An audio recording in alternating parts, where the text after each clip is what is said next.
Our topic for today, of course, is devotion and specifically devotion to others. Devotion is defined as the state of being ardently dedicated and loyal. And again, here we're talking about devotion to others. So being ardently dedicated and loyal to others. I don't think that's a very popular idea these days. Spirituality is so centered on you. How often are you told about your power, your magnificence? How often are you reminded about the importance of your self-care, your need to put up proper boundaries, keep away the narcissists and the energy vampires? There's a show that I really have enjoyed. It's called Severance. It's on Apple TV. And one of the comic elements in the show is the main character's brother-in-law has written this book called The You Are. And, we're supposed to kind of laugh a little bit at the title of the book. Now, it's a thing when people just out there in the culture, TV show writers are making fun of it. Everyone can see just how much focus there is these days on the you are. Imagine, in contrast, going to your course study group. Let's say it's not a circle group, okay? And as the meeting starts, the leader says, this week, the topic we are discussing is devotion to other people. I don't know about you, but I find it hard to picture that. I don't think it's that we're against kindness to others, not at all. I just think we want it to be kind of more spontaneous. Like I'm going about my day, I'm being in the moment, I'm being my magnificent self, and maybe I'll just spontaneously do something kind. Nothing against that. Okay, that's great. We need more of that. But I think it's a bit more threatening if that kindness comes out of a prior devotion to others, a devotion that drives us and governs our life. We've all, I'm sure, seen the saying on bumper stickers, for instance, random acts of kindness. And we all like that. Okay. How many bumper stickers do you think they'd sell if they changed it to devoted acts of kindness? I don't think they sell very many. I think we're afraid of devotion these days. We feel like we will be chained to the people we're devoted to while they drain us dry. But there's another side to this topic, and that's what we see in the Course, where it's through devotion that we find ourselves. So let's talk about what the Course has to say on this topic. One of the main things that stands out is Jesus is our role model for devotion. Jesus in the Course comes off as an extreme example of devotion to a level that is simply beyond belief. We've been taught traditionally that we should be devoted to him, of course, but he says in the Course that he is only entitled to our devotion because he was devoted to us first. So, what kind of devotion does he have? He says in the Course that he is working with everyone in their minds, whether they're awake or asleep. And that means he's working in all of our minds right now, simultaneously. And that includes everybody in the world. He says at one point, I have forgotten no one. And he means it. Also, and this is something that we've alluded to elsewhere, in the Course, he says he is the leader of the plan for salvation. He is literally individually the leader of the plan, okay, for the world's salvation. And we might assume that the reason for that is he was the first to fully awaken. So that's why he's the leader. But he never actually says that. Instead, he says, my devotion to my brothers has placed me in charge of the sonship. So he's the leader of the whole plan, apparently, because he is the most devoted to his brothers and sisters. He's like the number one champion of devotion.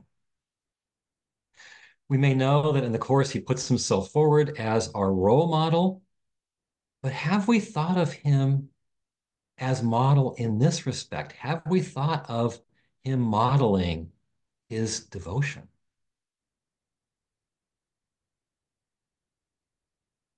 In fact, he says he wants us to emulate his devotion. There's a great passage where the original version of the passage says this: I need devoted teachers as much as I need devoted priestesses. They heal the mind, and that is always my own aim.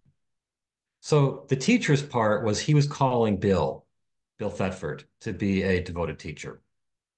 And he was calling Helen Schucman to be a devoted priestess. And we'll see more on that later. So it can take different forms for different ones of us. For Bill, it was devoted teacher. For Helen, it was devoted priestess. For us, it might be something else. But the commonality is he wants us to share at least some of the devotion that he has, being devoted to healing minds. Another way to put that is he wants us to be devoted miracle workers. The miracle principle that says each day should be devoted to miracles means each day should be devoted to giving miracles to others, to giving expressions of love to others. He says he wants us to reach a place where, quote, your ministry takes on a genuine devotion and a glow that travels from your fingertips to those you touch and blesses those you look upon. So just imagine that. Imagine being so devoted to those you serve that a glow travels from your fingertips to those you touch. And that same glow automatically blesses every single person you look upon. Obviously, it may seem hard to get there. Like we just don't have that kind of devotion in us. But the Course implies that we don't have to learn how to be devoted. We already have tons of devotion. We just put it in the wrong place. Jesus talks about our misplaced and misdirected love and loyalty. We could rephrase that as our misdirected devotion. Because right now, it's mostly going to the ego. A passage in chapter 11 of the text says, do not underestimate the power of the devotion of God's Son, nor the power over him of the God he worships. And that's basically a reference to our ego. Another way to put this that's a bit more fair to us, I think, is that we have divided devotion. It's not all going to the ego. Of course not. We wouldn't be here, okay, in this gathering. It's going in two directions. Some of us going to God, some of us going to the ego. It's divided. Okay, and that's our problem.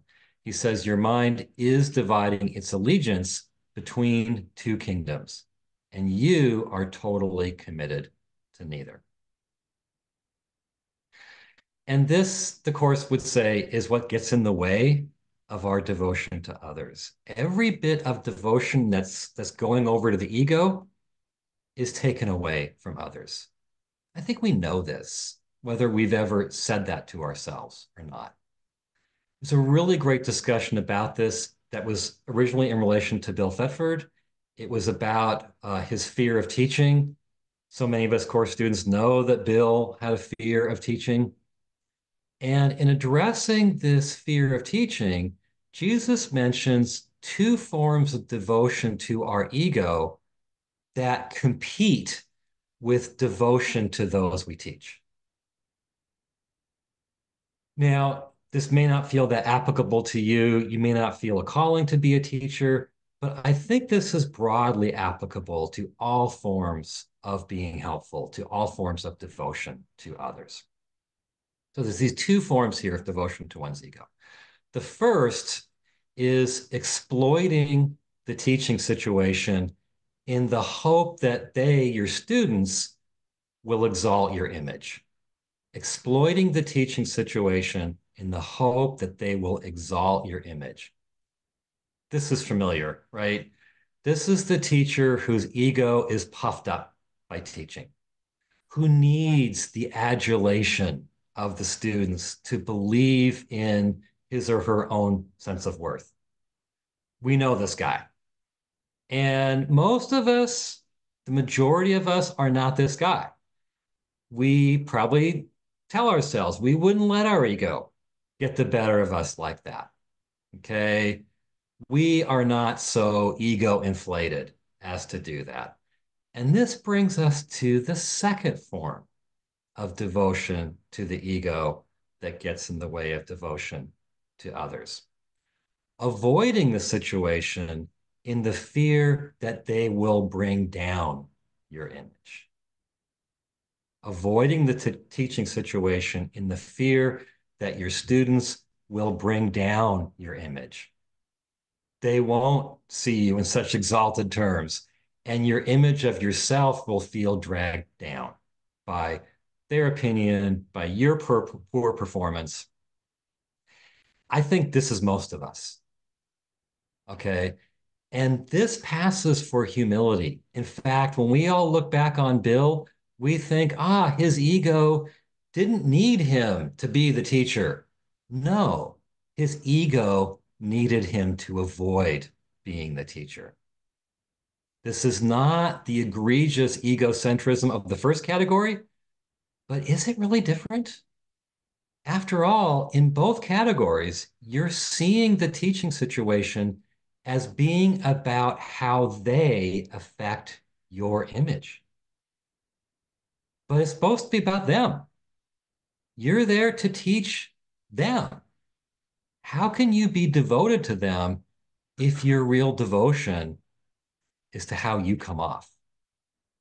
Your question is supposed to be, how well are they learning, not how do I look? And like I said, this mindset is not confined to the teaching situation. It's broadly applicable.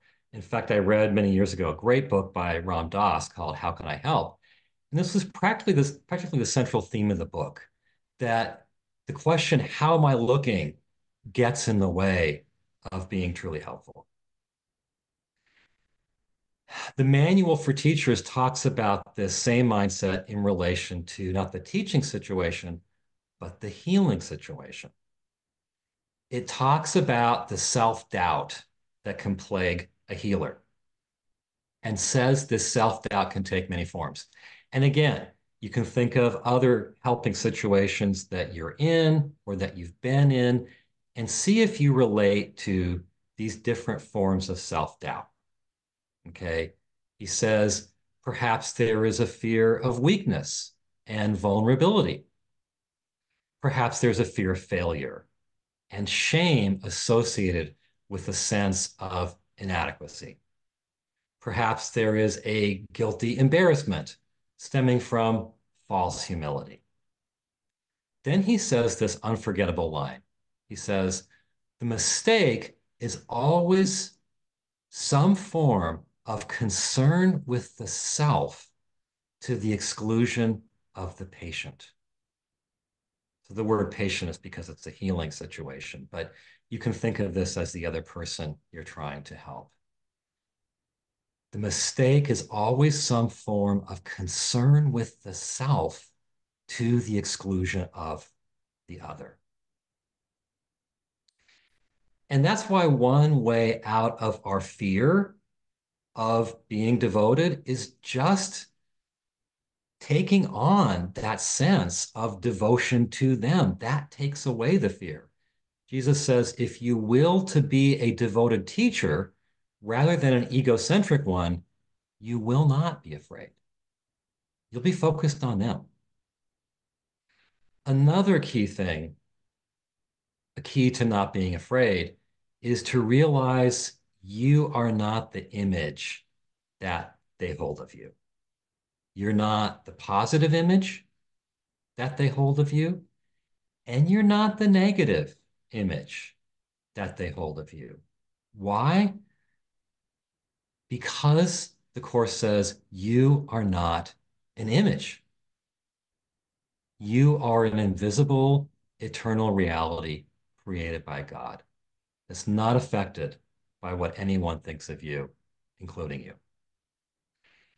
And here again, Jesus is setting the example.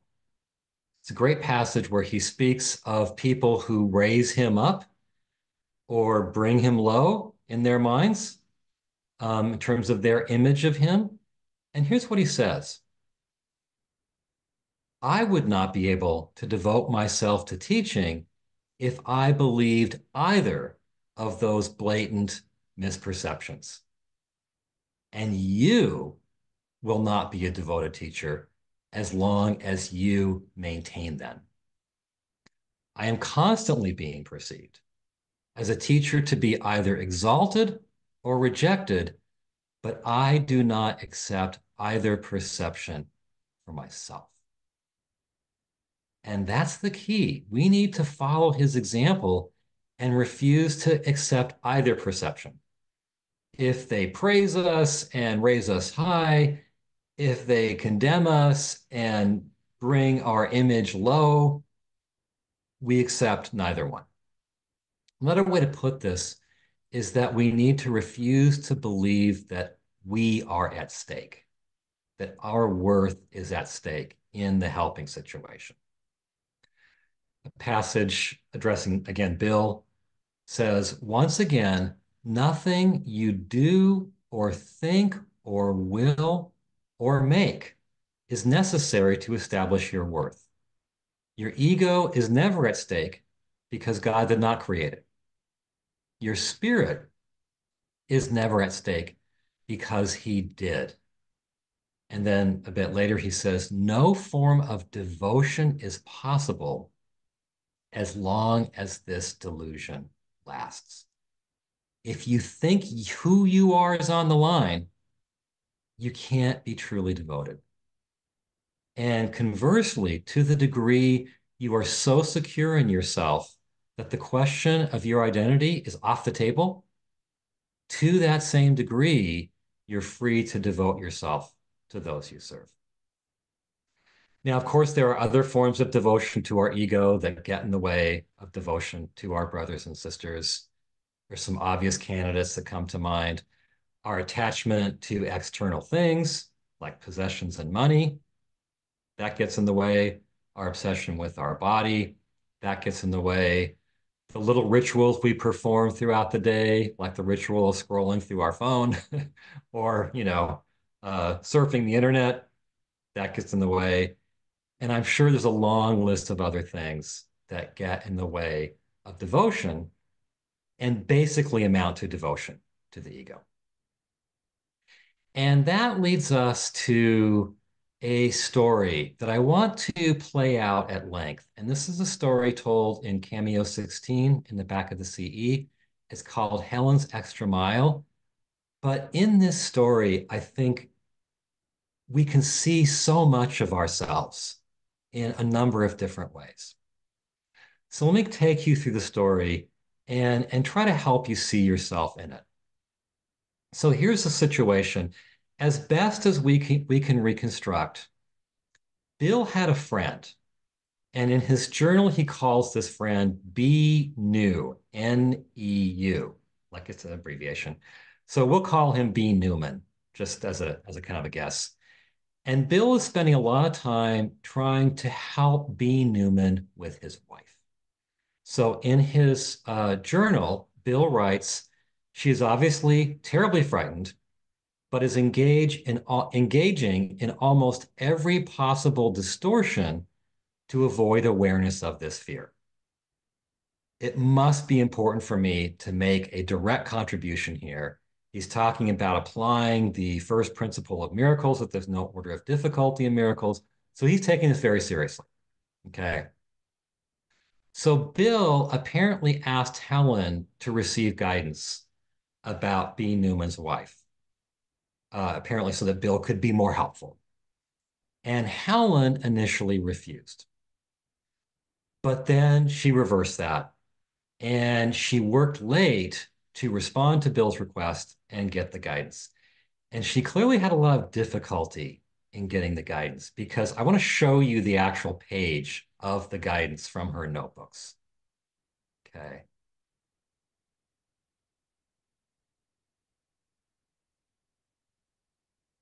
So can we get that any larger? Yeah, okay. So look at what a mess that page is. And I've transcribed this page. I spent hours trying to get it all right because it's very difficult with all the strike throughs and writing between the lines and writing above the strike through, and it's crazy. Okay. So you can just see her notebook pages don't look like this, really, ever. You can see how hard it was for her. So on our next slide, we can see what Jesus says about the fact that she worked so late and got this guidance. So here's what he says. You were both wise and devoted, two words which are literally interchangeable in the sense that they truly bring on the exchange of one another. We'll talk about that. You were wise and devoted in claiming your scribal function and working so late. You had committed a serious error against your brother and one who would ask for your help. That's obviously Bill. A devoted priestess does not do this. The Bible says that you should go with a brother twice as far as he asks. It certainly does not suggest that you set him back on his journey. So surely we can see ourselves in this scenario. Bill makes a request of Helen. She initially refuses. Here, I don't know if it's a matter of image about how she will look. Maybe that's part of it. I think the main thing is she has a real issue with getting guidance for people. We saw that in the guidance she got right before the course started coming through. She's just really uncomfortable with that whole thing. And we saw on that page just how hard it was for her to get this guidance. And maybe we would be on her side here. We might think, hey, this makes you super uncomfortable. So go easy on yourself. Take care of yourself here. But Jesus's perspective, as we see, is almost jarringly different. He says, you had committed a serious error against your brother and one who would ask for your help. A devoted priestess does not do this. So he suggests that rather than going the extra mile with her brother, she had set him back on his journey. That's the implication that we see. So let's think about ourselves. Are there times when we've said no or effectively said no by not doing it, where we've made a serious error that went against the very devotion we are called to demonstrate? Is it possible we set the other person back? So Helen then reverses herself. We probably can go ahead and take the slide down for now. Helen reverses herself, and that's relevant because we need to be free to reverse ourselves. We need to be able to say, hey, I messed up. Let me make it up to you. The manual has a line that says, the teacher of God is willing to reconsider all his past decisions if they are causing pain to anyone. And we can apply this even to our whole orientation to devotion. We can think, I haven't valued devotion enough. but I can just reverse myself on that. So Helen reverses herself and, as Jesus said, works so late to get this guidance. And in the process, she claims her scribal function. And whereas we might wonder if she's exercising proper self care, he openly praises her. He implies that now she is acting as a devoted priestess and is even fulfilling his injunction to go with a brother twice as far as he asks. Of course, what may be in the back of our minds and may be in the back of Helen's mind too is how wise is it for her to do things like this? And especially to keep doing things like this. Like this is a one off. What if this becomes a pattern? Isn't it possibly wiser to protect her energy here? And Jesus has already addressed this in part. Remember, he said, you were both wise and devoted. And then he says two words which are literally interchangeable in the sense that they truly bring on the exchange of one another. So we may wonder if she was unwise to be so devoted. That's not his perspective. Those two words each bring on the other. If you are devoted, you will become wise.